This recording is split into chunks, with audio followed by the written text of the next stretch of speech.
To be or not to be? That is the question. Whether 'tis nobler in the mind to suffer the slings and arrows of outrageous fortune, or to take arms against the sea of troubles and by opposing end them, to die, to sleep, no more. And by a sleep to say we end the heartache and the thousand natural shocks that flesh is heir to. 'Tis a consummation devoutly to be wished. To die, to sleep. To sleep perchance to dream. Aye, there's the rub. For in that sleep of death what dreams may come when we have shuffled off this mortal coil must give us pause. There's the respect that makes calamity of so long life. For who would bear the whips and scorns of time, the oppressor's wrong, the proud man's contumely, the pangs of despised love, the law's delay, the insolence of office, and the spurns that the patient merit of the unworthy takes when he himself might his quietus make with a bare bodkin? Who would fardels bear to grunt and sweat under a weary life but that the dread is something after death? The undiscovered country from whose bourne no traveler returns puzzles the will and makes us rather bear those ills we have than fly to others that we know not of. Thus conscience does make cowards of us all. And thus the native hue of resolution is sicklied o'er with the pale cast of thought, and enterprises of great pitch and moment with disregard, their currents turn awry and lose the name of action. Softer now. The fair Ophelia, nymph in thy origin, be all my sins remembered. Good, my lord. How does your honor for this many a day? I humbly thank you. Well. My lord, I have remittances of yours that I've longed to redeliver.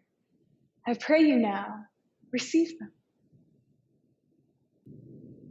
No, not I never gave you aught. My honor, lord, you know right well you did.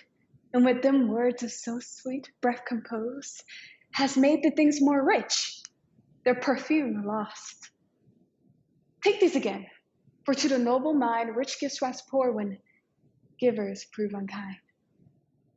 There, my lord.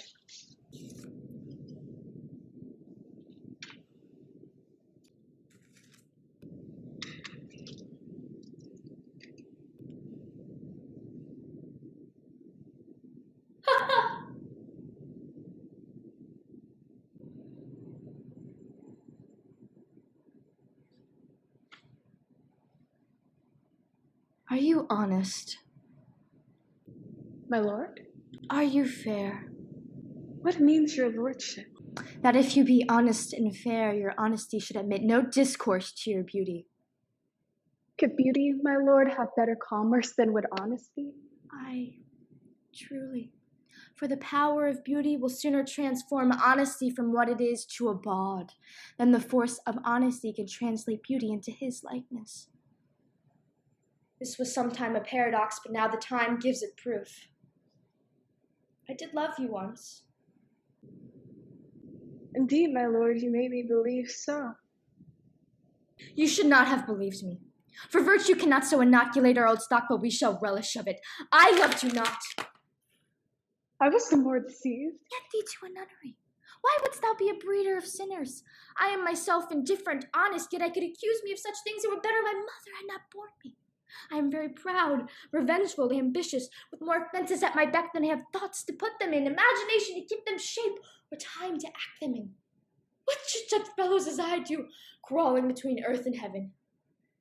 We are errant knaves all, Believe none of us. Go thy ways to a nunnery.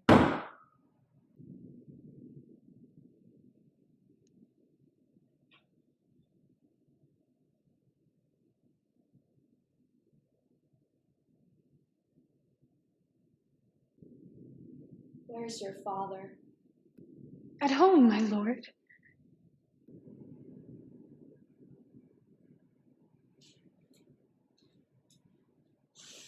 Let the doors be shut upon him, that he may play the fool nowhere but in his own house. Farewell. Oh, help me, sweet heavens.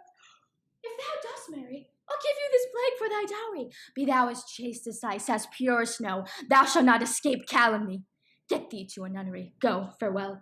Or if thou wilt needs marry a fool. For wise men know well enough what monsters you make of them. To a nunnery go, and quickly too, farewell. Oh, heavenly powers, restore him. I have heard of your paintings too well enough.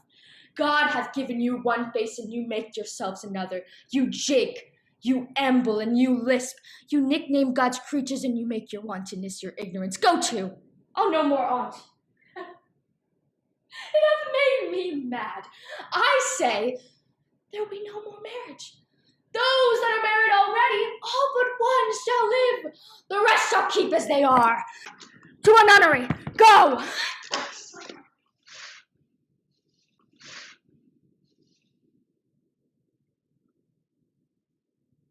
Oh, what a noble mind is here o'erthrown. The courtiers, soldier, scholar, eye, tongue, sword, the expectancy and rose of the fair state, the glass of fashion and the mold of form, the desert of all like servers quite dead. And I, of ladies most deject and wretched, that suck the honey of his music vows. Now see the noble and most sovereign reason, like sweet bells jangled, out of tune and harsh. The unmatched form and stature of blown youth, blasted with ecstasy. Oh, woe is me to have seen what I have seen. See what I see.